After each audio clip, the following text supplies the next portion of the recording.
Certo. Então, boa tarde. Hoje vamos dar continuidade à parte de funções, tá? Vamos ver tipos especiais de funções que vão auxiliar os senhores no desenvolvimento do curso, tá? Esse período também estou ministrando a disciplina de biofísica e está sendo muito importante a presença dos alunos, né, e mostrar para eles a continuidade do trabalho de matemática, onde aqui nós mostramos as ferramentas, certo? E na parte de biofísica, que é a disciplina do período que vem, que os senhores provavelmente vão ver com o professor Paulo Bisch, vocês vão aplicar essas ferramentas lá na aula de biofísica. Aqui vemos Y, X, tempo, né, Z, e lá vocês vão ver pressão, velocidade, volume, número de mols, moléculas, átomos, e vai ser um curso complementar para aplicar o que nós vimos até agora. Então, continuando, nós paramos aqui, representações gráficas de funções. Vimos que para esses casos, até o segundo grau, são casos tranquilos de serem resolvidos, né? A gente consegue determinar a interseção com os eixos fazendo o quê? X igual a zero, interseção com o eixo Y, e Y igual a zero, interseção com o eixo X. Não estou achando a caneta para desenhar aqui. Deixa eu ver se eu acho aqui, pessoal. Achei. Estava aqui atrás. Então, vamos continuar. Abrir o chat aqui na outra tela. Tudo bem, biomedicina, sem problemas pelo atraso. Vamos lá, gente. Alguns outros tipos de funções. Funções crescentes e decrescentes. Funções definidas por partes. Funções limitadas, funções compostas, estudo do sinal de uma função e o gráfico de uma função. Eu marco aqui como uma estrela, né, a parte de funções compostas, que é uma parte de funções muito importante. Decorem, por favor, gravem aí que na aula de derivadas, utilizando a regra da cadeia, a forma, né, a metodologia de funções compostas, ela vai ser muito cobrada e muito importante. Então, vamos ver aqui o que é cada um desses. Já adiantando, né, funções compostas são funções do tipo f composta g, que é igual ao f da g de x. O que é isso, professor? Eu falo que f de x é o seno hiperbólico de x. E eu falo que g de x é o cosseno de x. Se eu falo para vocês, quem é f da g de x? F da g de x é igual a f de cosseno de x. Então, eu vou pegar o cosseno de x e colocar dentro do seno. F do cosseno, então, fica como sendo seno hiperbólico do cosseno de x. Geralmente, esse passo inicial, aqui, a grande maioria não vai ter dificuldade, né? É você colocar o x de uma função dentro do x da outra função, sem mistério. Lá na frente, na regra da cadeia, quando utilizarmos derivadas, vai ser o processo inverso, né? A questão, o seu problema matemático, vai lhe fornecer isso aqui. Caberá a você identificar quem é a função f e quem é a função g. A gente, inclusive, fala, né, um macetinho, ó, a função f é a função de fora e a função g é a função de dentro. Então, aqui, a função de dentro é o cosseno e a função de fora é o seno hiperbólico. Tá? Alguns terão dificuldade, mas com as questões, com os exercícios, isso vai ficar cada vez mais claro e cada vez mais natural. Por exemplo, aqui, se eu perguntar para vocês, eu tenho uma função do tipo y igual a um cosseno de x ao quadrado vezes seno de x. Aí eu tenho que saber aqui, f composta g é igual a isso aí, cosseno de x ao quadrado vezes seno de x. Tá bom? Ismael, ajuda a gente aí, Ismael. Nesse caso aqui, Ismael, quem vai ser o nosso f e quem vai ser o nosso g? Abre o microfone aí e conversa com a gente aí, Ismael, por favor.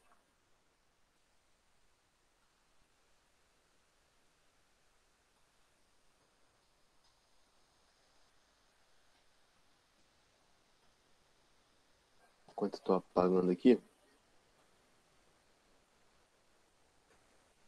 Ajuda a gente, José. Ajuda, por favor, José. José Rafael, quem é a função f e quem é a função g? Aqui faltou um parênteses, né? Pô, professor, não sei não. Beleza, tudo tranquilo. Carla, ajuda a gente, Carla. Quem que pode ser a função f, quem é a função g? Se eu tenho cosseno de x ao quadrado vezes seno de x. Quem é f, quem é g, para que eu possa fazer a função composta?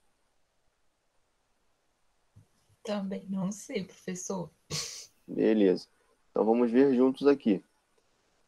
A gente tem que pensar numa metodologia para que o processo de f da g de x seja cosseno de x ao quadrado vezes seno de x.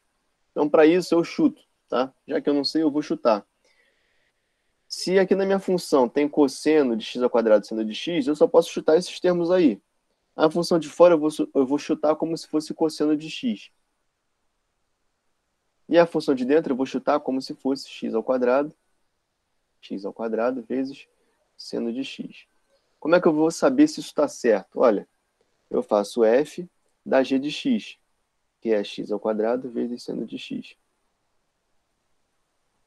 Então, quem é f da g de x? G de x é isso. G de x é isso. F da g de x é pegar esse cara daqui e jogar aonde? Dentro do cosseno lá. Ó.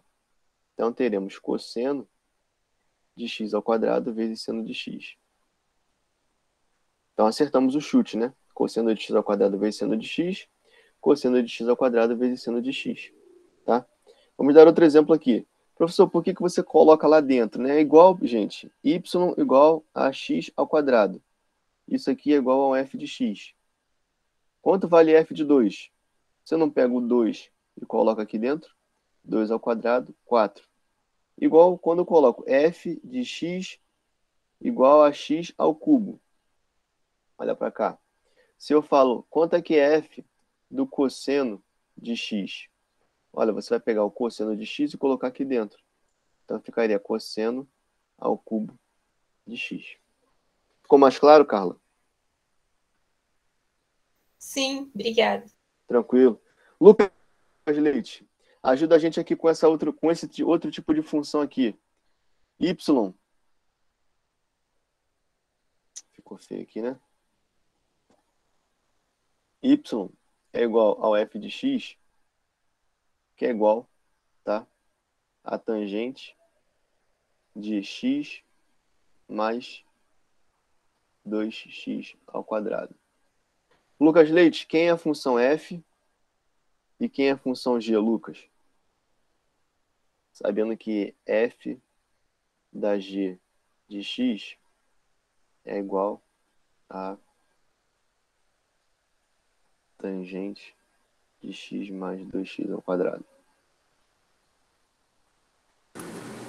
A g de x é x mais 2x ao quadrado e f é a tangente de x. Beleza, Lucas, obrigado. Entenderam, gente, o mecanismo? A função de fora geralmente vai ser o que está antes do argumento. Tangente de x, tá? De dentro, x mais 2x ao quadrado. Isso vai facilitar muito o cálculo matemático da sua derivada, lá na frente. Então, já de antemão, deem uma revisada na parte lá do livro do Demano, que fala sobre funções compostas, porque isso vai ser muito importante lá na frente. Se alguém tiver dúvida, pode interromper, por favor. Tá? Vamos lá. Tudo tranquilo até agora, Ellen? Ellen, Yara Cecília, Isabela, tudo tranquilo? Tranquilo. Beleza. Obrigado pelo feedback. Vamos lá. Funções crescentes e decrescentes, né? As funções crescentes e as decrescentes, elas podem ser expressas pela seguinte lei de formação. Y é igual a x mais b, ou né, f de x é igual a x mais b. A e b são números reais. Todos já sabemos o que é isso.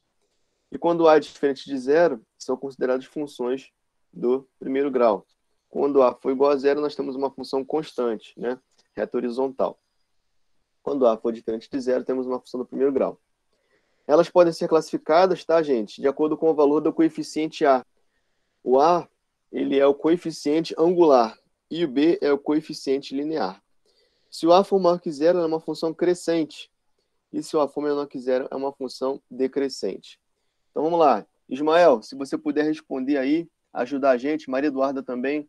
Se eu tiver isso aqui, Maria Eduarda, y igual a meio de x mais 4, essa função vai ser crescente ou decrescente, Maria Eduarda? Eu acho que é crescente. Show de bola, muito obrigado.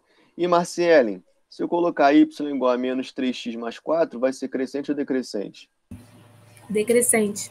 Show de bola. A gente pode ver graficamente, né? Quando A for positivo, gente, teremos sempre um comportamento desse tipo, né? Uma função que ela é crescente, sobe para a direita.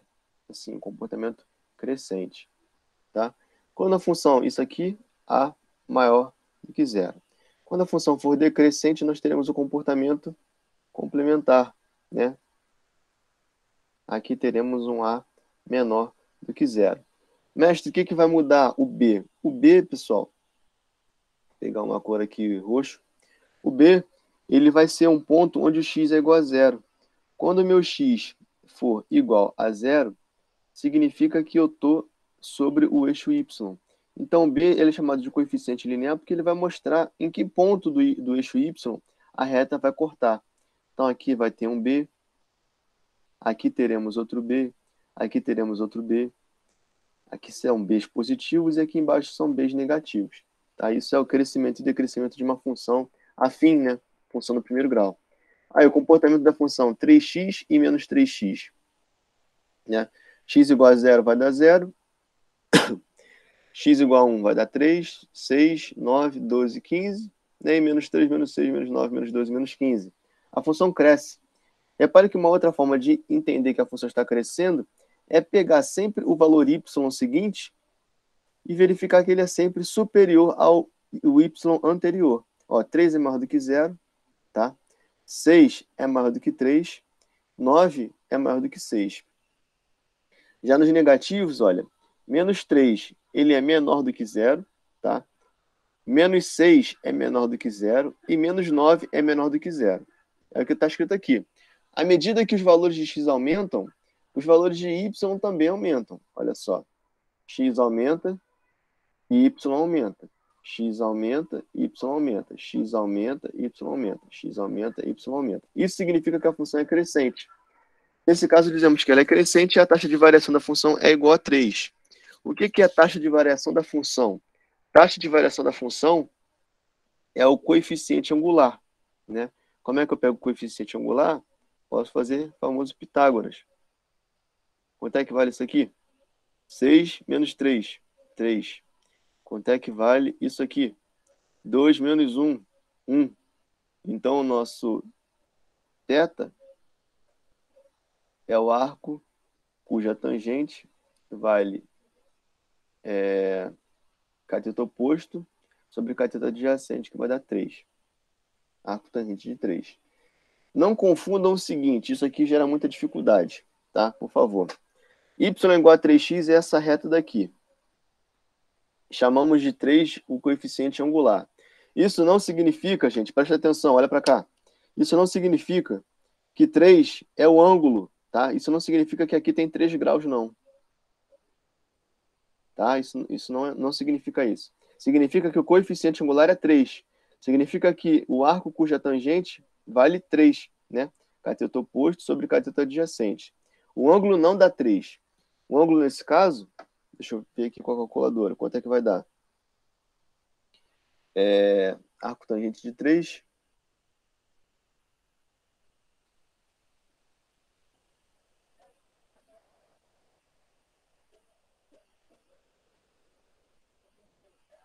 Setenta e um 71,6. 71,6 graus. Então, aqui o nosso θ é 71,6 graus, tá? Um outro exemplo clássico, né, gente? Vou perguntar aqui para vocês.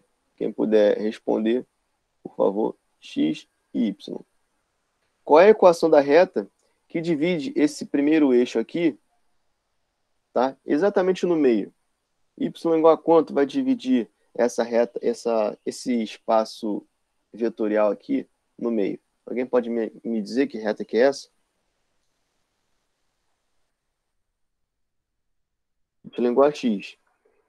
Isso aí, Pedro. Y igual a x. Reparem que y igual a x. Vamos desenhar aqui. Em preto. Ela tem essa parte e tem essa parte. está dividido no meio. Então, Pedro, qual é esse ângulo aqui? 45. 45. Show de bola, Letícia. Pedro, muito obrigado. 45. Reparem que a equação da reta não é y igual a 45x, tá? É y igual a x. Qual é o coeficiente angular? É 1. E qual é o ângulo? O ângulo você vai ver pela tangente. Θ é o arco cuja tangente vale cateto oposto sobre cateto adjacente. Como é y igual a x, se aqui for 1, aqui vai ser 1. Se aqui for 2, aqui vai ser 2. Então seria 2 sobre 2, que vai dar 1. Qual é o arco cuja tangente dá 1? 45. Seno de 45 da raiz de 2 sobre 2, cosseno de 45 da raiz de 2 sobre 2. Tá? Então, é uma dúvida muito comum, recorrente, né? O pessoal confundir. Já que o coeficiente angular é 3, então o ângulo dali dá 3. Não, não tem nada a ver. Tá? O coeficiente angular é para você achar a inclinação e o ângulo você acha pelo arco tangente. Então, vimos aí que a taxa de variação é igual a 3. Quer dizer que ela varia de 3 em 3, né? Menos 3, menos 6, menos 9. 3, 6 e 9. Isso que significa a taxa de variação. No decrescente, é a mesma ideia. Você aumenta o x e diminui o y. Aumenta o x, diminui o y. Diminui o x, aumenta o y. É uma função decrescente. Então, à medida que os valores de x aumentam, os valores de f de x diminuem. X aumenta, f de x diminui. X aumenta, f de x diminui. X aumenta, f de x diminui. A função passa a ser decrescente. Ela tem um coeficiente angular negativo. Tá? Negativo. Negativo que, no caso aqui, a nossa taxa de variação é igual a menos 3. Ela varia sempre de menos 3 em menos 3. Então, era 9, foi para 6, foi para 3, foi para menos 3, foi para menos 6, foi para menos 9. É o que está escrito nesse slide. Então, olha só, resumidamente, ao analisar o gráfico de uma função, nós podemos identificar algumas de suas características, tá bom? Quais são essas características? A função ela é crescente, né? Quando ela é crescente, o ângulo formado entre a reta da função e o eixo, ele é agudo, lembra? O ângulo tem que ser menor do que 90 graus. Então, vamos fazer um exemplo aqui.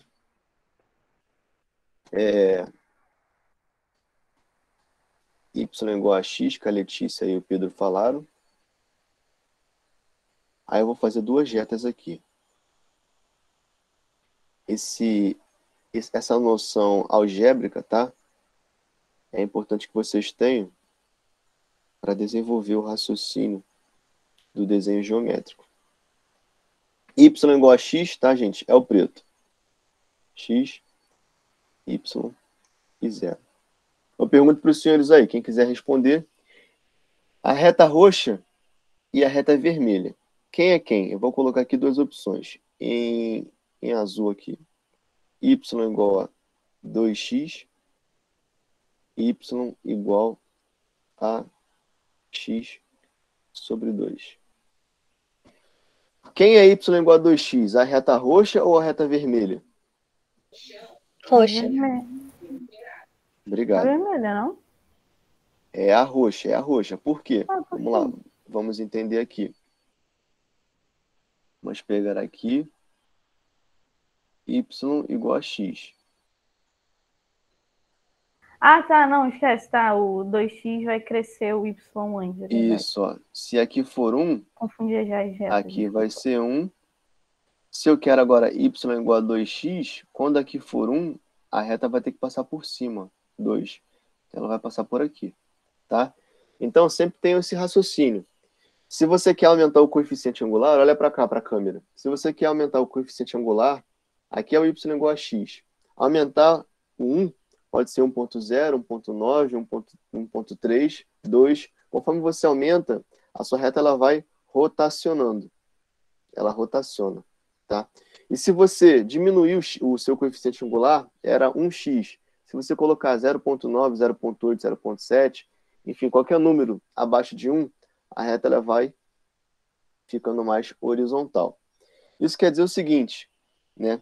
Que num termo infinito, vamos dizer assim, se eu colocar, olha só, um coeficiente angular muito pequeno, muito pequeno, muito pequeno, próximo a zero, vocês concordam que a reta vai ser horizontal? Então, numa função onde o meu coeficiente angular ele é zero, o que a gente tem? Y igual a ax mais b. O meu a é igual a zero. O meu a é igual a zero. A reta vai ficar assim, ela não tem inclinação. Y igual a b. Teremos uma função que é chamada de função constante. Se o b for positivo, ele vai estar aqui, x e y. Se o b for negativo, ela vai estar aqui, menos b. Função constante, não tem variação. Agora, professor, outro caso extremo. Você falou que conforme eu estou aumentando o meu coeficiente angular, a reta ela vai ficando cada vez mais vertical. Sim, ela vai ficando cada vez mais vertical. Só que o que acontece? Y igual a x, vai para cá para a câmera. 2x, 3x, 4x, 1 milhão de x, 99 mil, 1 bilhão. A reta vai ficando cada vez mais vertical. Só que não existe, né, o y. A gente está aumentando o número, né? Não existe um y igual a um infinito vezes x mais b. Tá? Não existe isso. No nosso caso, quando a função ela é completamente vertical, vamos supor que seja isso aqui, x e y. Aqui vamos supor que seja o ponto 3. Como é que eu represento essa relação aí? Olha, isso aí é x igual a 3, professor. X igual a 3, tá? Não é nenhuma função, né, gente? Por quê, né? X igual a 3 é um lugar geométrico de pontos, né? Eu não posso falar que o y é igual a alguma coisa, porque eu vou cair naquela regra. Se eu falar que o y aqui vale 1, então, ó, o 2 também satisfaz, o ponto 5 também vai satisfazer. Eu não posso ter um x que tenha vários y. O x não pode ser 3 e o y dá meio, 1 e 2. Então, na verdade, nem é função. Nesses casos onde a reta é completamente vertical, a gente escreve por convenção x igual àquele valor ali. Então, se for um gráfico, onde estamos trabalhando na parte negativa do x, como é que eu faço o gráfico x igual a menos 4? Menos 4 está aqui. Aqui está o gráfico de x igual a menos 4. Como é que eu faço o gráfico do y igual a 3? Aqui está o 3. Y igual a 3 está aqui, uma outra função composta. Como eu faço o gráfico do y igual a menos 2? Menos 2 está aqui. Então, aqui é o gráfico da nossa função y igual a menos 2. Se o x for igual a 2, x igual a 2 está aqui.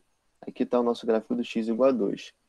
Se eu tenho agora um y igual a x, y igual a x, ele vai passar, né, pela metade e metade. E nós vimos se o y for igual a 2x, ele vai subir. E se o y for igual a um número menor do que 1, meio x, um quarto de x, ele vai ser para baixo. Tá, gente? Isso é muito importante, essa visão espacial inicial geométrica é muito importante que vocês adquiram. Porque, novamente, quando chegarmos em derivada, a gente vai falar que a derivada é constante, a derivada é o coeficiente angular da reta tangente. E aí, a gente vai utilizar essa nomenclatura de função crescente, constante, ou um x igual a algum valor, para determinar um ponto onde a derivada cresce ou não cresce, ou fica igual. Tá? Por isso que estamos falando sobre isso. Então, crescente, o ângulo ele é menor do que 90 graus. Então, até aqui,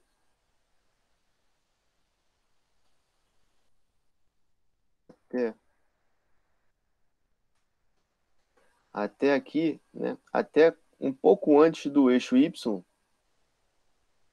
a gente tem um ângulo menor do que 90 graus, né? Um ângulo agudo. Então, a função é crescente. Quando a função é decrescente, o ângulo é obtuso, é maior do que 90 graus. Reparem. Né?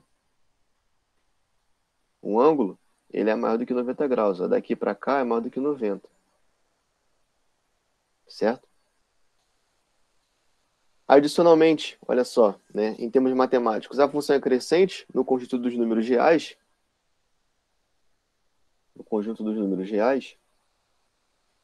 Quando os valores de x1 e x2, sendo x1 menor do que x2, resultarem em f de x1 menor do que f de x2.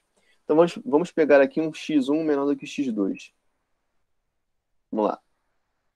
x1 menor do que x2. É satisfeito? 1 é menor do que 3. Beleza. Faz aqui, f de x1 e f de x2. F de x1 deu 3, f de x2, que é o 3, deu 9. 13 menor do que 9? É. Então, ó, se eu pego um x1 menor do que x2, o f de x1 tem que ser menor do que f de x2. Então, ela é crescente. Isso significa que na minha questão, tá, na prova, eu posso colocar somente essa informação aqui, ó. Sabendo que eu tenho uma função onde x1 menor do que x2 resulta em f de x1 menor do que f de x2, defina. Aí você já sabe que a função é crescente. E o decrescente? Você vai pegar um x1 menor do que x2 e o resultado vai ser um f de x1 maior do que f de x2. Vamos ver? Pega um x1 menor do que x2, 1 e 3, e o f de x1 é maior do que o f de x2. Professor, mas menos 3, ele é maior do que menos 9? Sim. Né? Lembra? Quanto mais próximo de zero, olhando pela esquerda aqui, no caso dos números negativos, quanto mais próximo de zero, maior é o número. Então, menos 1 é maior do que o menos 2, ele é menor do que menos 1. O menos 1 é maior do que menos 2. O menos 2 é maior que menos 3. Menos 3 é maior do que menos 4. Menos 4 é maior do que menos 5. Então, quanto mais próximo do zero, maior é esse número negativo, tá? Claro que em módulo, o menos 9 é maior do que o módulo de menos 3, né? 9 é maior que 3. Mas aqui a gente está analisando, inclusive, com o sinal. Então, o menos 3, comparado com o menos 9, por estar mais próximo do zero, ele é maior do que o menos 9. Tá, gente? Eu sei que isso confunde um pouquinho, mas lembra sempre do zero. Ok? Então, ficou clara a função crescente e decrescente? Sim, sim. Então, sim. Em derivadas, a gente vai usar justamente essa propriedade. Porque eu defini para vocês crescentes e decrescentes como funções afins, né? Funções do primeiro grau. Eu não falei sobre crescente e decrescente em parábolas, hipérbolas, funções senoidais. Lá em derivada, a gente vai fazer o seguinte. A gente vai pegar um gráfico que é desconhecido, tá? E a gente vai pegar em cada ponto, fazer um traço e uma reta tangente. Vocês estão vendo que a reta tangente é uma função afim do primeiro grau que eu tenho A e B definidos. A vantagem de falar crescente e decrescente é que aqui eu sei que a função está crescente. Eu vou olhar para agora para a minha equação tangente.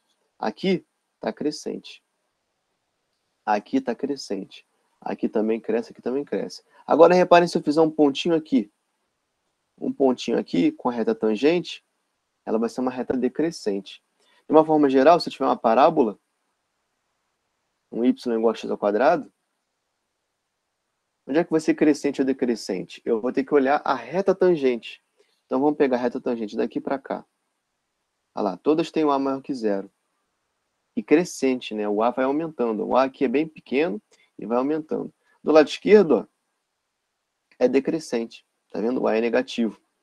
Ele também começa bem pequeno, que é o próximo de zero, e ele vai ficando o quê? Cada vez mais, né? Cada vez mais positivo, ficando cada vez mais próximo de zero. No caso limite, né? Aqui, a nossa tangente seria vertical. E aqui, professor, onde é o x igual a zero?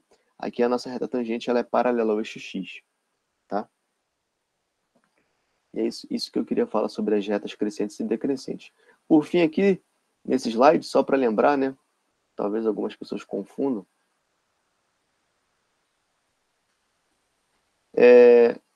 Claro, né, gente? O gráfico y igual a zero. Como é que eu represento y igual a zero? Y igual a zero é o eixo do x, né? Y igual a zero é isso aqui. E como é que eu represento, professor, o x igual a zero? X igual a zero é o eixo do y, né?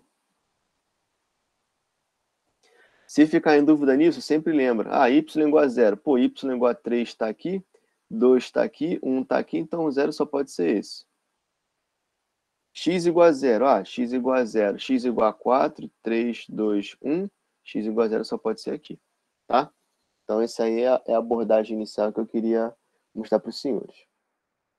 Não ficou nenhuma dúvida, vamos continuar então agora sobre as funções definidas por partes. que é uma função definida por parte, né? Isso aqui vocês já devem ter visto, mas são aquelas definidas por duas ou mais expressões. Cada expressão ela vai definir a função em um subconjunto do domínio. As funções descritas desta forma são chamadas funções definidas por parte. Olha aí uma função definida por parte. F de x é igual a 1 sobre 1 menos x para x menor do que 1. E 3x ao quadrado mais 1 para x maior ou igual a 1. Por que ele decidiu fazer isso, professor? Olha, cara, ele fez isso pelo seguinte. Imagina se eu definir uma função f de x igual a 1 sobre 1 menos x. Aí eu pergunto, Letícia Nascimento, qual é o domínio aqui dessa função? Esquece isso aqui por enquanto. Qual é o domínio daqui? X pertencente aos reais. Tá o quê? Qual é o domínio? Peraí, professor, repete a pergunta. Qual é o domínio da função 1 sobre 1 menos x?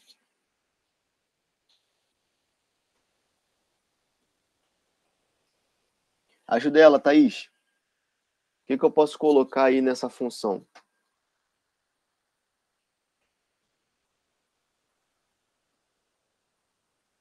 Não sei. Maria Eduarda. X diferente de 1. Beleza, x diferente de 1. A gente não tem como dividir por zero, né? X diferente de 1. Então, se eu só olhar para cá, gente, para essa função, meu domínio é x diferente de 1. Mas vamos supor que eu queira criar uma função que ela possa existir para qualquer x. Então, o que eu faço? Eu utilizo por meio das funções definidas por parte. Eu defino a função, como o nome diz, por parte. 1 sobre 1 menos x, ele vai valer para todos os reais. Só que 1 não vai estar dentro lá. X menor do que 1. E quando o x for igual a 1, professor? Aí eu crio outra função, ó. 3x ao quadrado mais 1. 3x ao quadrado mais 1, ele é para x maior ou igual a 1. Então vamos lá. Breno, como é que a gente define f de menos meio? Quanto é que daria f de menos meio, Breno?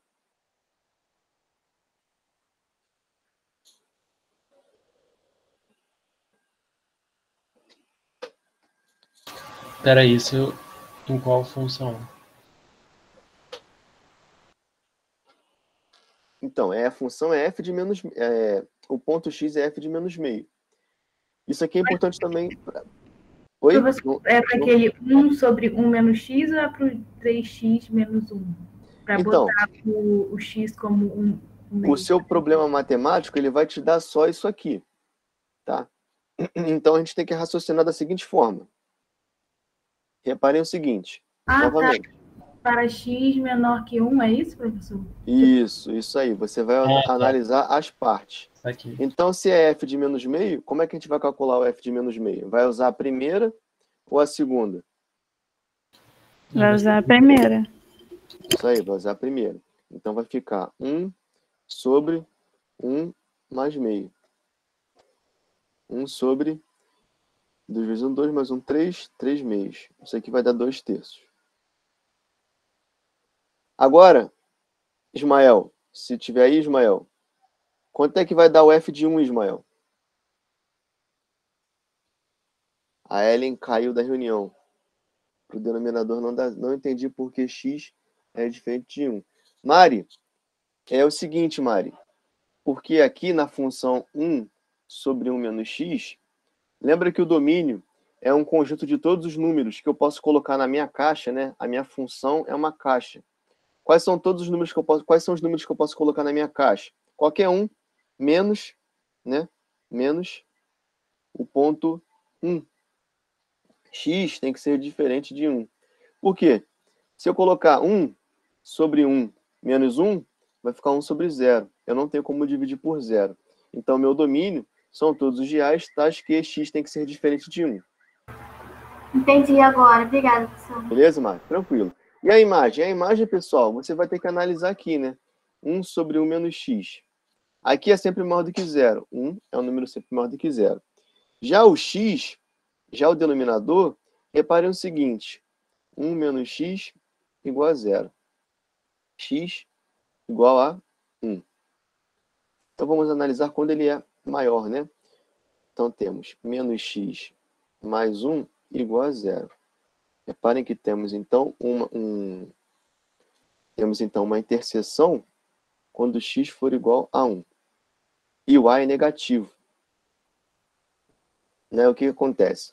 Quando x for maior do que 1, pensa aí, 2. 1 menos 2, negativo. 3, 1 menos 3, negativo. Então, valores à direita de 1 vão me retornar coisas negativas. Pensa agora no número menor do que 1. 0. 1 menos 0, 1. É positivo. Menos 4. 1 com menos 4 vai dar 1 com mais 4 vai dar 5. Positivo. Então, valores à esquerda de 1, ele vai ser positivo. Então, a minha imagem é o quê?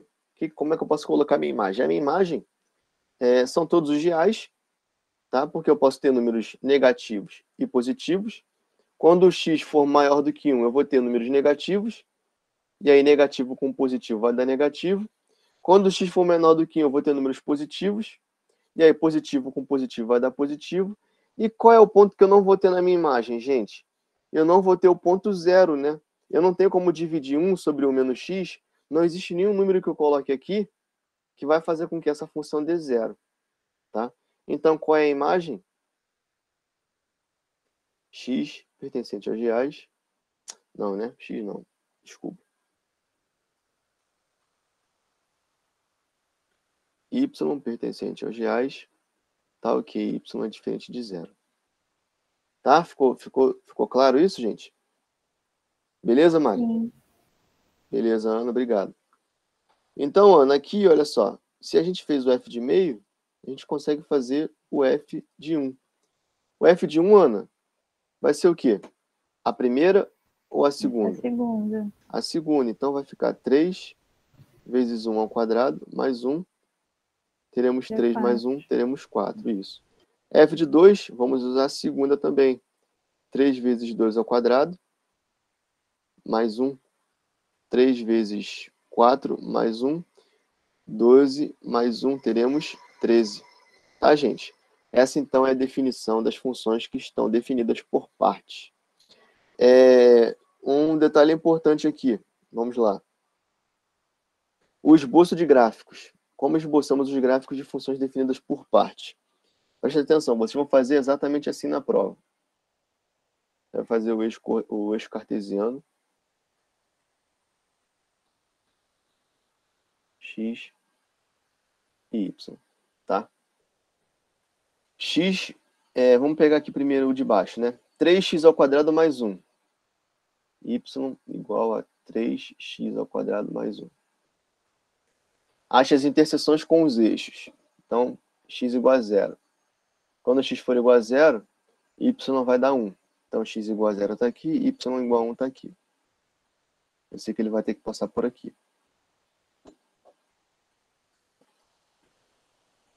Se eu tenho y igual a 3x ao quadrado, é uma parábola com coeficiente positivo. Então, ela vai ser como, né? Ela vai ser assim. 1 está aqui, assim e assim. Todos concordam, né? Sim. Beleza, todos concordam. 3x ao quadrado mais 1. É isso aí. Agora é o seguinte. Agora você vai olhar para cá. Pô, mas professor, 3x ao quadrado mais 1. Esse teu gráfico aí que o senhor está desenhando, ela não é para x maior ou igual a 1. Então, onde é que está o x maior ou igual a 1? Você vai fazer um 1 aqui. O 1 está aqui. Quando o x for igual a 1, vai dar 3 vezes 1 ao quadrado, 3, mais 1, 4. Então, aqui vai dar 4.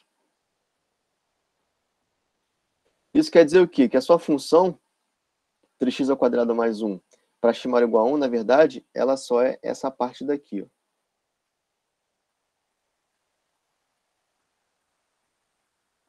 O resto você vai apagar lá na sua prova.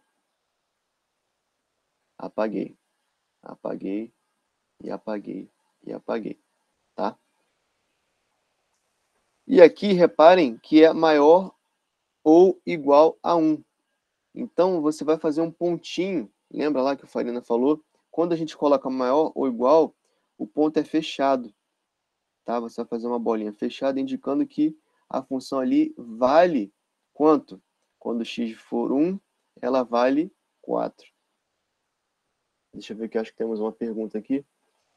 Professor, na prova, a gente vai fazer isso no caderno, no papel normal.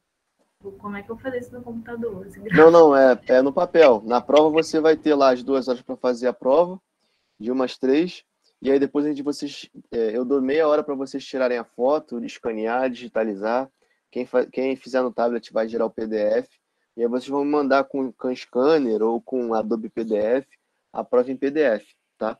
E aí eu corrijo no PDF e devolvo para vocês. Às vezes é melhor fazer até num papel A4, né? Para ficar melhor para enxergar. É isso, você bota no papel A4. Um papel sem listras, né? Sem linhas.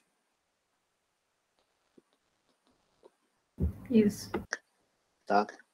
Mas com relação ao tempo, não se preocupem, porque, como eu fazia no período passado, eram 2 horas de prova normal, tempo de aula, mais 30 minutos que era para vocês tirarem foto e resolverem essa situação.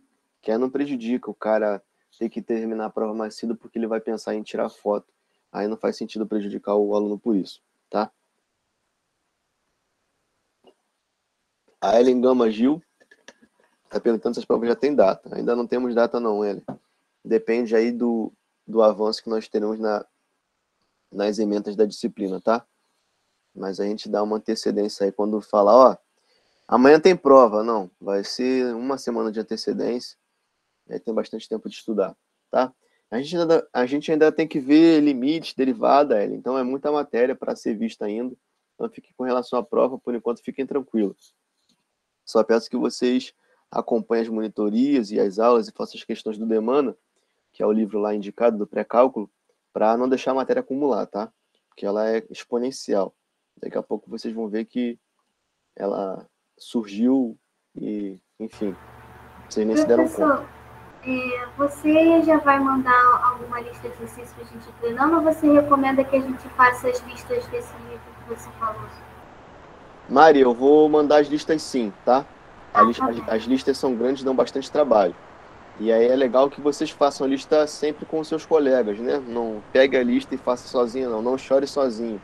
Faça com os colegas, porque a dúvida sua é a dúvida de outras pessoas, e quando vocês discutem, vocês vão tentar ensinar o seu colega, o seu amigo aí da faculdade, e vocês vão aprender ensinando também, tá? É sempre útil. Tá bem. Tá bom? Beleza. Então, continuando, fizemos a parte aqui para x maior ou igual a 1. Aqui está o nosso 1. E vimos, né, que quando x for igual a 1, aqui vai dar 4. Por isso que tem aqui a pontinha rabiscada, a bolinha rabiscada. E agora, pessoal, para x menor do que 1, eu vou usar a cor roxa aqui. Temos 1 sobre 1 menos x. Professor, essa eu já não sei fazer. Por quê? Eu consigo achar as interseções? Vamos ver, né? 1 sobre 1 menos x, gente, quando x for igual a 0, o que acontece? Eu tenho 1 sobre 1 menos 0, que eu tenho 1 sobre 1, que dá 1. Então, quando x for 0, a gente tem aqui x igual a 0, y vai dar 1. 1 está aqui. Tá? Então, eu sei que ele vai ter que passar por aqui. Agora, professor, como é que é o comportamento dessa função? Eu nunca vi essa função antes. Então, um dos objetivos de aprender a derivada é esboçar o gráfico de funções. Quando vocês aprenderem derivada lá na frente comigo, vocês vão ver que vocês serão capazes de desenhar e esboçar o gráfico de qualquer função. Racional, polinomial, enfim, logarítmica, inversa, vai ser tudo sendo utilizado a derivada. Mas aqui, o que nos resta, né? Se eu não sei nada de derivada ainda, o que nos resta é fazer o quê, né? O chutômetro dos valores. Então, reparem. A gente coloca aqui o x e o y, tá bom? X igual a 0, y vai dar 1. X igual a menos 1, y vai dar 1 sobre 1 menos menos 1. Então, 1 sobre 2. Então, aqui vai dar meio. X igual a menos 2. 1 sobre 1 mais 2. Teremos 1/3. 1 terço. Menos 3, teremos 1 menos menos 3, 1 quarto. O que está acontecendo, galera? Menos 4, teremos 1 quinto. O que está acontecendo? Eu estou diminuindo o meu x, tá? Diminuindo o meu x. E o que está acontecendo com o meu y? Diminuindo. Diminuindo também. Diminuindo. Tá bom. Então, para cá a gente já sabe o que vai acontecer. Que é a parte negativa. Agora vamos pegar um ponto entre 0 e 1. Professor, pega o 1. O 1 não pode, ó. O 1 ele está aqui embaixo. Então pega outro. Pega, professor, então, o meio, né? X igual a meio, 0,5. Então vai ficar 1 sobre 1 menos meio. 1 sobre 1 menos meio. 1 menos meio dá meio, né? E o meio é 1 sobre 2. 1 sobre 1 sobre 2 vai dar 2. Então aqui vai dar 2. Tá? Então vamos apagar aqui para não ficar com muita confusão. Então, o que está acontecendo? Conforme, né, eu estou pegando um valor.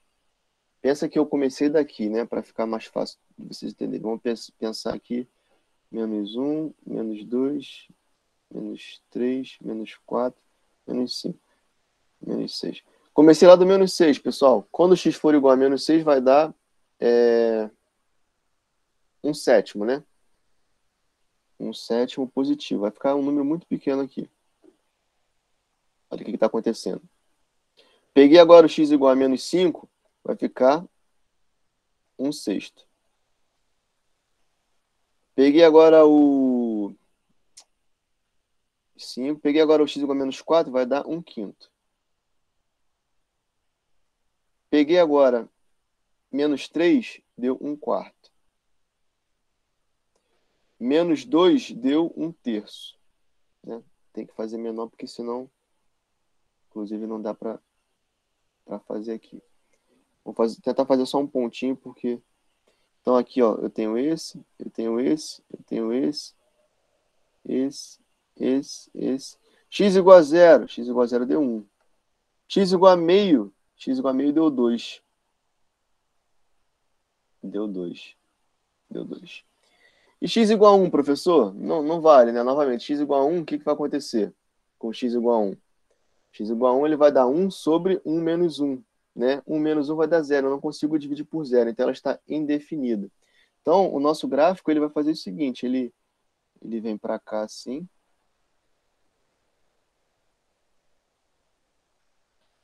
Tá?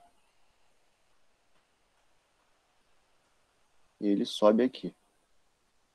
Professor, eu não entendi aí direito por que ele subiu aí e não encostou no 1. Porque, gente, a gente fala que quando divide por 0, a divisão ela está indefinida, não tem como dividir por 0. Agora eu posso dividir por um número muito próximo de 0. Bota na sua calculadora aí, 1 dividido por um número muito pequeno próximo de 0. Mas quanto, professor? 1 dividido por 0,1. Quanto é que dá 1 dividido por 0,1? Apagar aqui, apagar aqui, apagar aqui. 1 dividido por 0,1 é igual a 1 sobre 1 sobre 10, que dá 10. 1 dividido por 0,01 dá 100. O que eu fiz daqui para cá? Eu tinha 0,1, agora eu tenho 0,01. Eu estou diminuindo os meus valores. 1 dividido por 0,001. 1000. O que está acontecendo? Né? Reparem que quanto mais próximo eu chego do 0, 0,1 é maior do que 0, 0,01 é maior do que 0, 0,001 é maior do que 0. Só que eu estou próximo de 0 e me aproximando dele. É como se eu estivesse aqui andando em cima do x, né? E eu estou me aproximando do 0. Ó.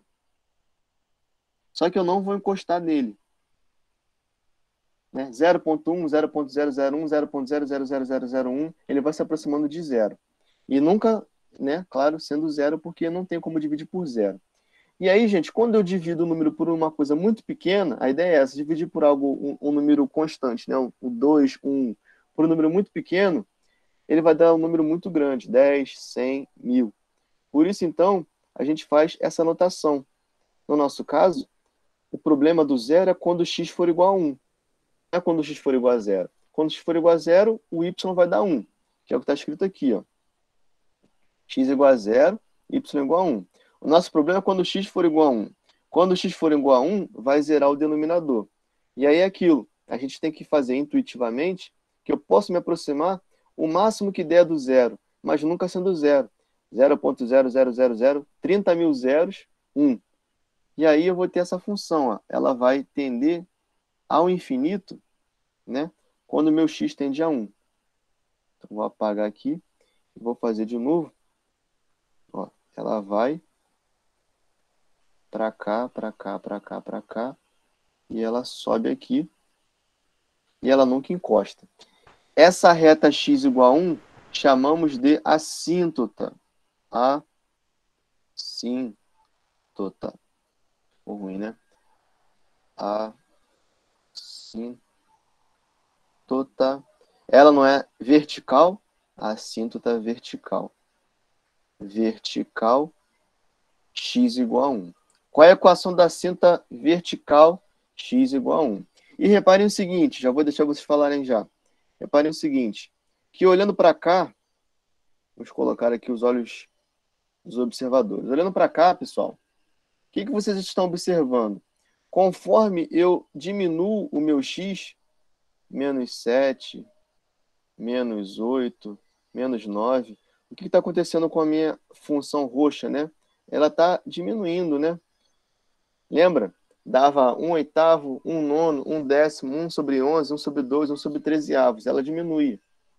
De forma que parece que no infinito, quando ela estiver muito, muito lá atrás, esse cara aqui vai se aproximar de zero. E de fato é isso, né? Quando esse x aqui ele for um número muito, muito grande, pensa aí no número negativo muito, muito grande. Professor, 1 milhão. Negativo, cara. Então, menos 1 milhão. Beleza. 1 menos 1 milhão. Vai dar o quê? 1 milhão e 1. 1 sobre 1 milhão e 1, quanto é que vai dar? Vê na sua calculadora. Vai dar 0,000001. Tá, professor? Então, pensa num número maior do que 1 milhão. 10 milhões. Negativo. Menos 10 milhões. Então, 1 menos 10 milhões. Vai dar 10 milhões e 1. 1 sobre 10 milhões e 1 vai dar um número mais próximo de zero. Então, reparem que ele vai dar sempre um número muito, muito próximo de zero, sem dar zero. Não tem como dar zero. A gente não falou, a imagem é um y pertencente aos reais, tal que y é diferente de zero. Então, se ele também não vai encostar no x, no y igual a zero, que é, lembra? Y igual a zero é o eixo do x, né? Então, aqui, gente, tem uma assíntota também. A assíntota, ela não está horizontal, então é chamada de assíntota horizontal. Qual é a equação da assíntota horizontal? Y igual a zero. Isso quer dizer que a função roxa, ela nunca vai encostar nem no y igual a zero, que é a assíntota horizontal, e nem na assíntota vertical x igual a 1. Tá? Por quê? Porque no domínio dela, x igual a 1, ele está fora, e na imagem y igual a zero também está fora. Aí são as duas assíntotas. E aí, dessa forma, nós temos o gráfico. Nosso gráfico é esse aí. Tá? Aqui tem essa quebra que nós vamos ver na frente lá, né, do curso, chamado de descontinuidade. A função ela não é lisa, né? Ela tem uma quebra aqui no x igual a 1. Tá? Vocês vão fazer alguma pergunta? Eu interrompi. Eu tinha levantado a mão, mas você já respondeu minha dúvida. Beleza, Breno. Então, essa é a ideia. O que pode acontecer de diferente, né? Uma outra diferença aqui, uma outra variação, poderia ser... Apagar aqui. Uma outra variação, gente. Vamos fazer um outro exemplo aqui. Seria o seguinte, ó. Eu falo aqui na minha definição de função. Reparem ali, né, que eu falei qual é a equação da assíntota vertical. A equação x igual a 1. X igual a 1 não é uma função. Reparem que eu posso mudar aqui o seguinte. Vamos falar que a minha função definida por parte seja isso aqui. E aqui nós vamos mudar. Para x menor do que 1, vale isso. Vou manter. Aqui embaixo eu vou mudar, tá? Para x maior do que 1, é isso aqui. Ok. Então, se eu tirar esse sinal de igual, só fica o menor do que 1 e maior do que 1. O que vai mudar no meu gráfico? Vai mudar aqui, ó. Vai mudar que aqui, nesse ponto, eu tenho que fazer um ponto aberto. Então, você vai simbolizar com um círculo sem estar pintado. Tá? Vou tentar fazer de uma forma melhor aqui. Vamos tentar fazer um símbolo, um círculo que não esteja pintado. Você vai fazer assim. Então, círculo aberto. Professor, aí tá certo, tá certo. Mas eu também posso definir, eu posso deixar assim, o gráfico tá certo, e eu posso definir ainda mais. Eu posso falar, ó, f de x igual a 3, tá? Para x igual a 1. Ah, então, olha só, quando x for igual a 1, o meu y vai ser igual a 3. Como é que eu faço y igual a 3? Y igual a 3, ele vai estar aqui, né? Você vai fazer um pontinho aqui, ó. Um pontinho fechado, tá? Um círculo fechado, pintado. E aqui você bota o 3. Tá bom? Essa é a diferença. Ficou claro aí, gente, o esboço desse gráfico, que é um pouquinho mais complicado? Sim. Sim, sim. Ok. Tá. Beleza. Então, a primeira solução já fizemos, né? X igual a menos 1, satisfaz a desigualdade x menor do que menos 1, menor do que 1. Então, a gente utiliza a primeira expressão e calcula deu 2/3. X igual a 1 e x igual a 2 satisfaz a desigualdade x maior ou igual a 1. Então, f de 1 vai dar o número 4 e f de 2 vai dar o número 13. Tá? Como nós já vimos. Então, vimos funções crescentes e decrescentes e funções limitadas, definidas por partes. Agora, desculpa, funções, definidas por partes. Agora, vamos ver as funções limitadas, tá? Que é um pouquinho sobre, lembra um pouquinho do que nós falamos aqui das assíntotas. Funções limitadas. O que são funções limitadas? Vamos olhar aqui esse exemplo. A função da venda total V de um CD no decorrer dos meses, no decorrer dos meses T. Tá? Então, passou um mês, 2, 3, 20 meses. 20 meses T igual a 20. Pode ser dada pela seguinte expressão. 250 sobre 1 mais 500 vezes meio de T. A tabela abaixo, gente, vai representar a venda em milhares de CD. Então, aqui, ó, vendas totais em milhares. Então, aqui temos 1.000, 2.000, né? 8.000, enfim, continuando.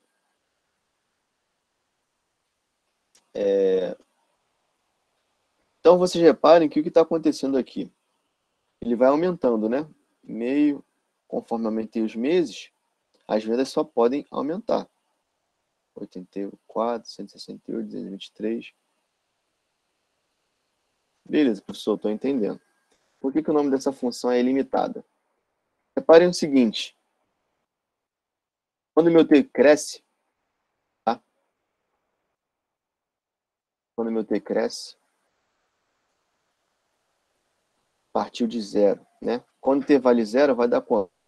250 sobre 1 mais 500 vezes 0,5 elevado a T. Só que o T é zero. Se o T é zero, meio elevado a zero vai dar 1. E aí vai ter 1 mais 500 vai ser 501. Eu vou ter 250 sobre 501. Então ele vai ter um ponto aqui.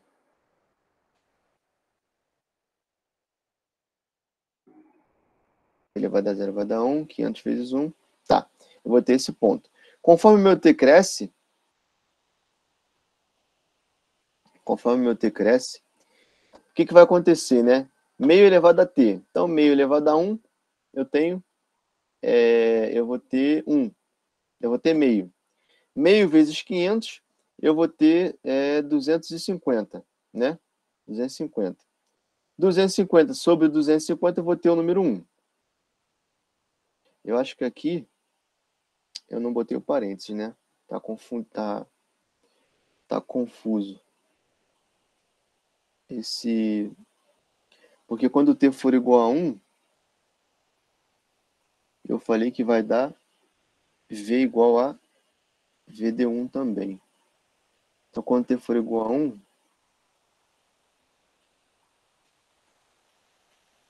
250 e 500. Eu acho que eu errei aqui a função, pessoal. É 250 dividido por 1 mais 500 vezes 0,5 elevado a t. Quando t for 1, vai dar 250 aqui embaixo. Esse cara aqui acho que não está aqui não. Quando t for igual a 0, teremos... isso aqui está errado. Apaguem esse 1 aqui. A função é essa. 250 dividido por 500 vezes meio elevado a t. Vamos lá de novo. Quando t for igual a 0, 250 que divide 500 vezes meio elevado a 0. Meio elevado a 0 vai dar 1. 250 sobre 500 é 25 sobre 50, que é 1 sobre... 25 sobre 25, 50 sobre 20 vai dar 1 sobre 2. Meio. Tá certo. Quando t for igual a 1, 250 que divide 500 vezes meio elevado a 1, que dá meio. 500 vezes meio vai dar 250. 250 sobre 250 vai dar 1. Tá? Enfim, quando t for igual a 2, 250 sobre 500 vezes 0,5 ao quadrado. Quanto é que dá isso aqui? Vamos lá. 0,5 vezes 0,5. 0,25 vezes 500. 125. Então, teremos 250 sobre 125. Teremos um número de vendas igual a 2.000. Aqui, 2. O que acontece, galera? Vocês estão reparando que isso vai aumentar, né? Ó, meio de t, o t está subindo. 250 sobre 500 vezes meio de t. Conforme o t vai aumentando, né? O que está acontecendo com 500? Vocês repararam? Era t igual a 0, aí eu ficava com o denominador igual a 500.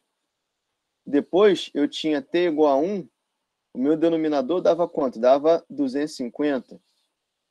Depois o meu t era igual a 2, o meu denominador dava 220, dava 125, né? O denominador diminuía. Isso significava que o denominador estava diminuindo, e aí chegava um momento, né, que esse cara daqui ele começava a subir. Então ele, ó, era exponencial: 8, 28, 84, 168, 223, 243, 248, 250, 250. Estagnou. Repare que chega um momento que estagna. Existe um ponto de estagnação. Esse ponto de estagnação é acima do 250. Eu não tenho como passar do número 250. Né? Não tem nenhum número acima de t. Bota aí t igual a 70. Ele não vai passar, ele vai chegar a 249,99999. Ele vai estagnar naquele pontinho ali. Tá? Então, isso é uma função limitada. Ela é limitada por y igual a 250. Y igual a 250 é uma assíntota horizontal. Tá bom? Então, as minhas vendas, elas crescem exponencialmente.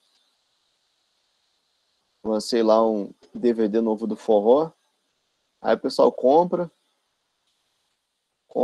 aí depois vai enjoando, e aí eu vou ter que lançar um outro hit para tentar fazer um novo crescimento, né? Mas pela minha modelagem, eu vou estagnar aqui. Esse aqui seria o maior número de vendas possíveis. Tá? Deu para entender aí a função limitada? Sim, sim. Mas, professor, a função limitada, ela tem uma forma, tipo um modelo de função? Ou não? Por exemplo, essa tinha expoente e tal, e ela tem que ter alguma coisa assim ou não? Sim, isso aí é uma boa pergunta, Ana. A resposta para sua pergunta é sim. As funções limitadas, ela tem uma característica, que é o que você está vendo aqui, ó. Sempre que você tem uma função racional, isto é, uma divisão, né, de um polinômio em cima e um polinômio embaixo, aqui no caso foi uma constante, né? Mas pode ser um polinômio em cima ou uma constante em cima. E no denominador você tem uma outra função, sendo que essa função tem um exponencial e no exponencial tem uma variável, a variável independente, que é o t, né? Poderia ser x, poderia ser, enfim, qualquer outra variável. Mas se você tem isso aqui, Ana, pode ter certeza que a sua função vai provavelmente, muito provavelmente, ela vai ser limitada, tá? E a gente vai ver como é que vai, a gente vai ver, né, como supor isso, como descobrir se é limitada, utilizando um operador chamado de limite, tá? Limite de v de t quando t tende a infinito. Isso aqui vai dizer o quê? Eu vou pegar minha função v de t, que é essa aqui, e eu vou calcular como ela vai se comportar lá no infinito. Se esse resultado aqui der um número, que no nosso caso foi 250, então ela vai ter um entrave lá, ela vai ter uma cinta lá no infinito, que é o que está escrito aqui, lá no infinito, ela vai se aproximar muito e vai encostar no 250. Mas até antes do infinito, ó, ela se aproxima, se aproxima, se aproxima e nunca encosta, tá? A assíntota, ela nunca é encostada pela função. Ela é um limite superior. No infinito, que é uma idealização matemática, ela encostaria. Mas a gente nunca chega no infinito. Por isso que tem essa limitação. Aqui, como não vimos limites ainda, a gente faz pelo teste, né, do chute. Bota lá, t igual a 18. T igual a 18 dá 249,524. T igual a 20, 249,881. Pode aumentar aí, pessoal, na calculadora. Bota aí, t igual a 700. Pode ver que vai dar 249,9999998. Pode aumentar quantas vezes quiser, que ele nunca vai encostar. Ele vai ser sempre limitado. Tá bom? Por maior que seja o valor atribuído a t, o valor da função jamais vai ultrapassar 250.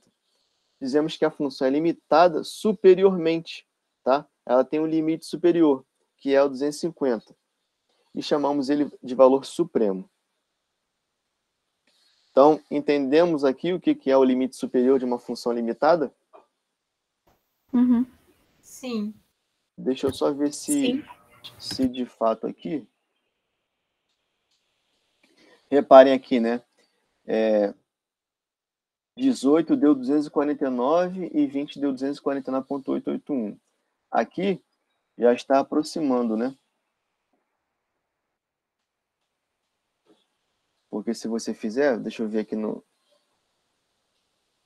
0,5 elevado a 18 vezes 500, aí eu tenho que fazer dividido multiplicado por 250. Não, fiz besteira, fiz errado. 250 dividido por 0,5 elevado a 18. 0,5 elevado a 18.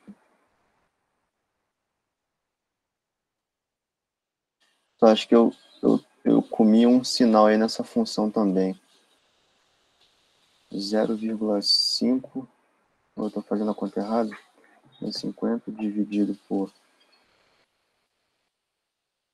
0,5 elevado a 18.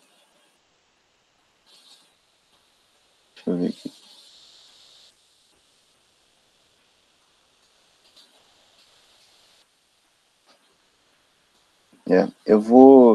Eu acho que eu copiei essa função aqui, tá errada do livro. Depois eu vou voltar aqui para ver. Eu acho que aqui tem o sinal de menos e aqui não tem esse 1, não. Acho que eu coloquei o exemplo errado. Que aqui daria 0. Eu acho que aqui é 250 sobre 1 mais 500 vezes meio elevado a menos t. Devo ter copiado errado. Eu vou ver depois e corrijo aqui no slide. Mas a ideia que a Ana falou é essa mesma. Se você tem uma exponencial, tá? E a variável dessa exponencial, ela tem um t, um 2t, pode ter certeza que possivelmente você vai ter uma limitação na sua função. Tá? Porque quando o t crescer, né? Vamos supor que a função fosse isso aqui. 250 que divide 1 mais 500 vezes meio elevado a menos t. Meio não. Que seja 3 elevado a menos t. Repare, Ana, comigo o seguinte. 3 elevado a menos t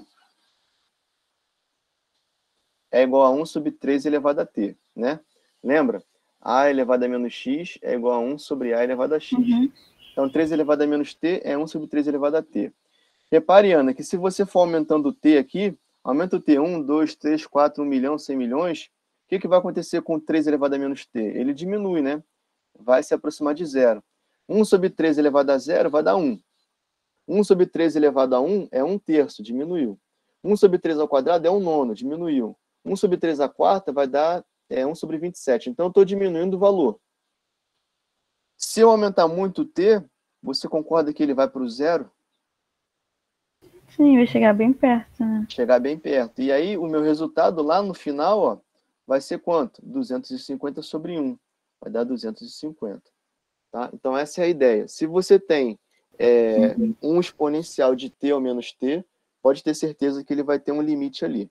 No nosso caso aqui específico, ele vai ter um limite, quando o t for muito grande, o limite dele é que, né, ele vai bater no 250. Tá bom? Tá bom, obrigada. Professor, Eu vou só depois verificar, gente, porque eu acho que, nesse caso aqui, eu acho que eu errei aqui os sinais. Oi, pode falar, por favor. é importante que essa exponencial esteja no denominador ou no final da Isso. Sim, tem que estar no denominador, para você diminuir com o tempo, né, ou aumentar até um limite.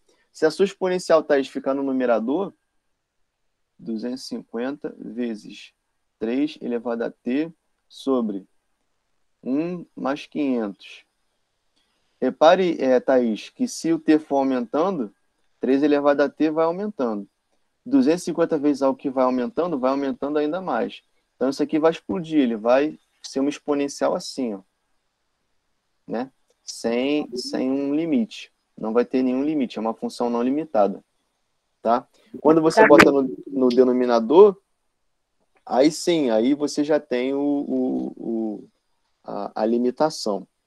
O que você pode ter, Thaís, no seu numerador é um expoente negativo. Olha, se você tem uma função que é desse tipo, 250 vezes, vamos colocar aqui 9 elevado a menos t.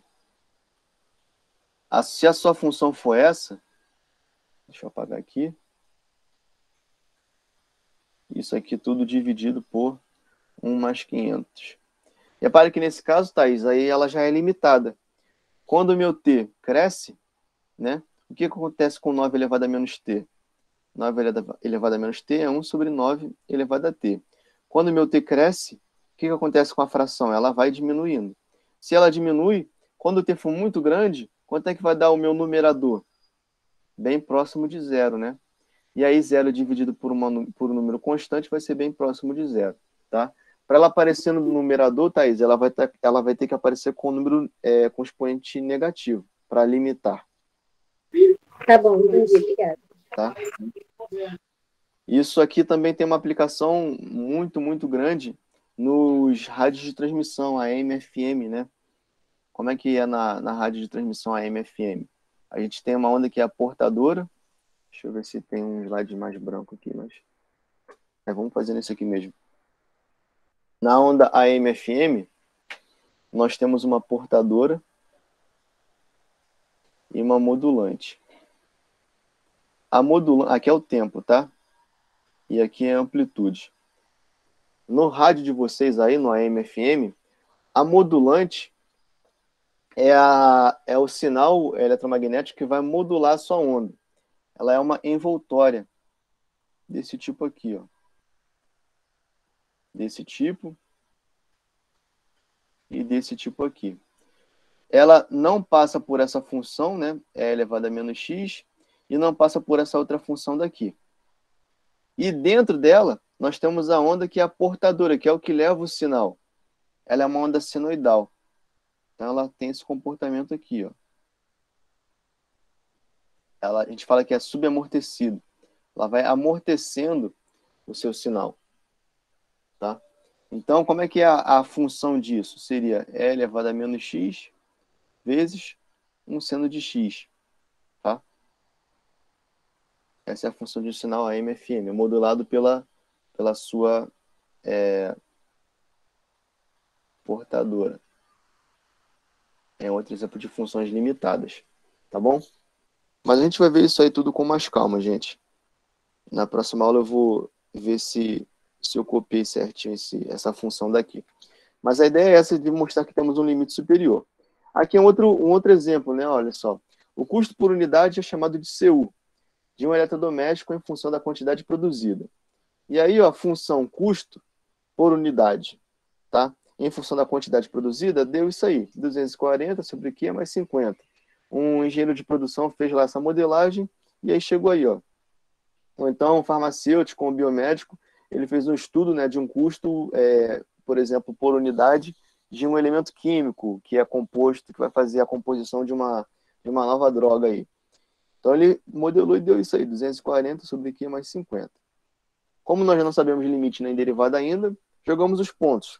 Então, quando forem 10 unidades, 240 sobre 10, 24 mais 50, né, 74. Quando forem 20 unidades, 240 sobre 20, vai ser 24 por 2, vai dar 12 mais 50, vai dar 62.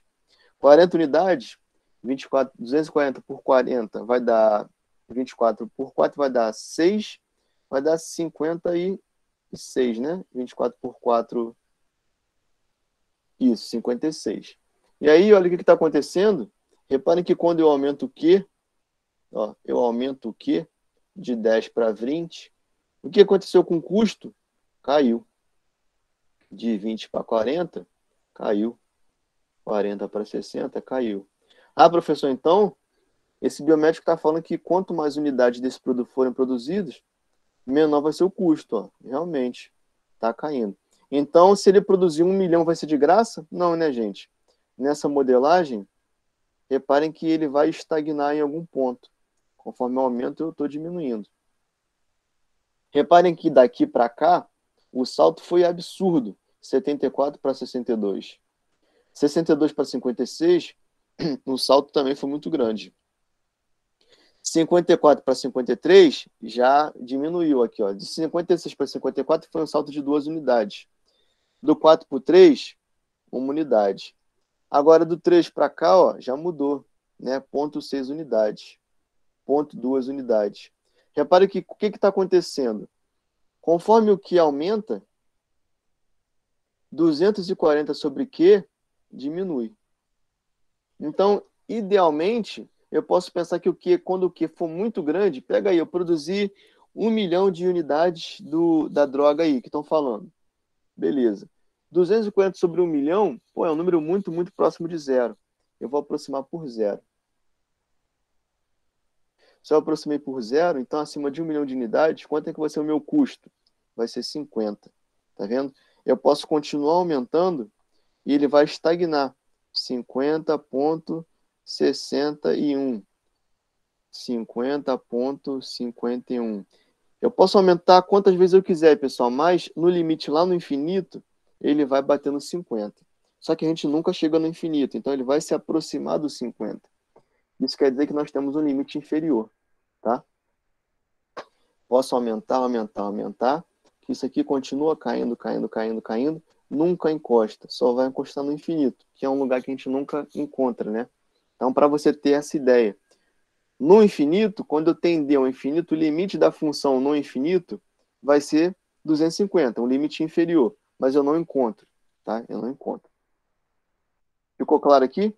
Observando o gráfico, percebemos que o custo unitário nunca é menor do que 50. Né? O valor para Q é igual a 50, quando Q é igual a 10, dá 50,02. Né? Q é igual a 10, 50,02. Vai ficar 240 sobre 10, vai dar 74, né? Eu botei 50,02.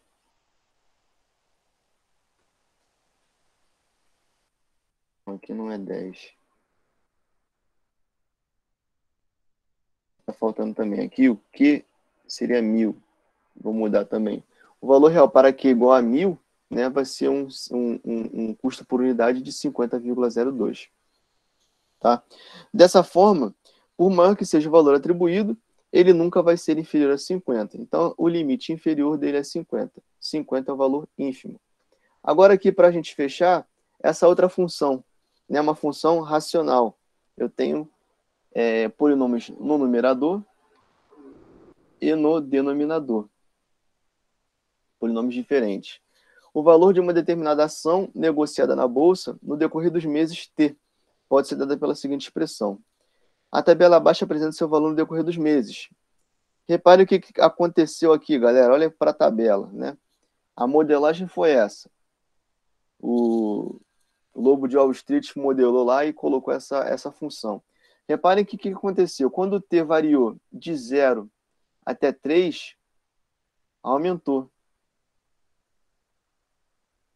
De 3 para frente, caiu. 2, 1, 12, 0,8, 0,5. E ele está estagnando em 1.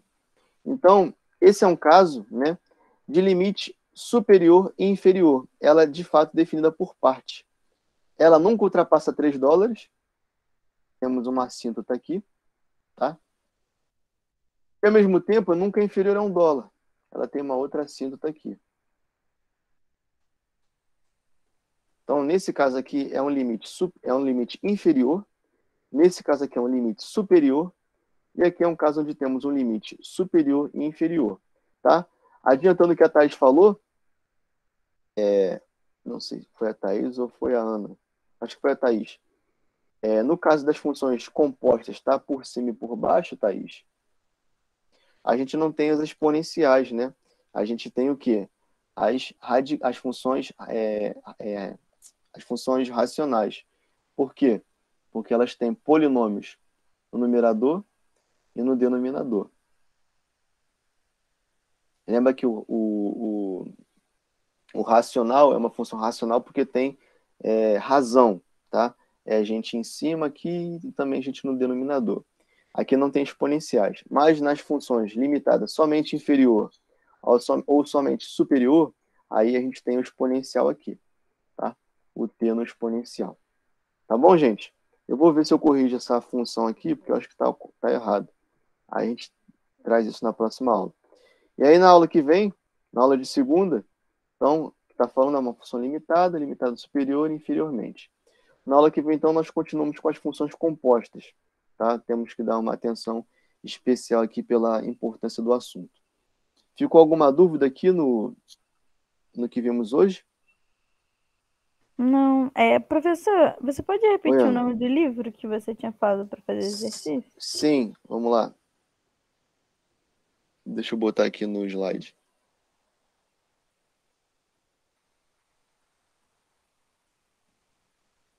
Ver se vai aparecer aí.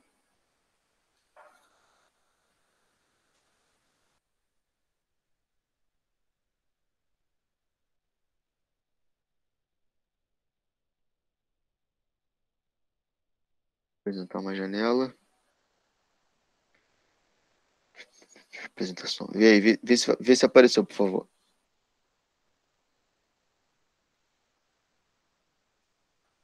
Apareceu, obrigada. Beleza. Os exercícios eles ficam nesse vermelho aqui, tá? Que é o Franklin demanda. Acho que os monitores já, inclusive, disponibilizaram o PDF para os senhores. A parte introdutória ali de funções, de definições matemáticas. Né? O que chamamos de pré-cálculo. Tá? Tem bastante questão ali de forma didática para que vocês possam fazer. Esse primeiro, gente, o Biocalculus Probability and Statistics for the Life Sciences, ele é um livro também de cálculo voltado mesmo para a biomedicina. Então, nele, se vocês estiverem assim chateados porque não está tendo muito exemplo prático da área de vocês, o Biocálculos ele tem uma quantidade assim muito grande de exemplos voltados para a biomedicina. Desenvolvimento de bactérias em placas de Petri, crescimento exponencial, perícia cadavérica, tem tudo isso lá. Exemplos da matemática nessas situações. Tá bom? Beleza. Beleza? Então tá. Então na segunda-feira a gente continua no horário certinho de 1h. Segunda não vai ter mais apresentação de biofísica, só na outra sexta. Mas acho que a gente não vai atrasar mais lá não. Hoje foi só uma excepcionalidade. Tá? Então obrigado. Deixa eu parar aqui a gravação. Cadê biomedicina? Como era o nome dela que eu já me esqueci? Maria Clara Velasco. Para a gravação, por gentileza. A gente termina a aula aqui. Tá bom? Muito obrigado.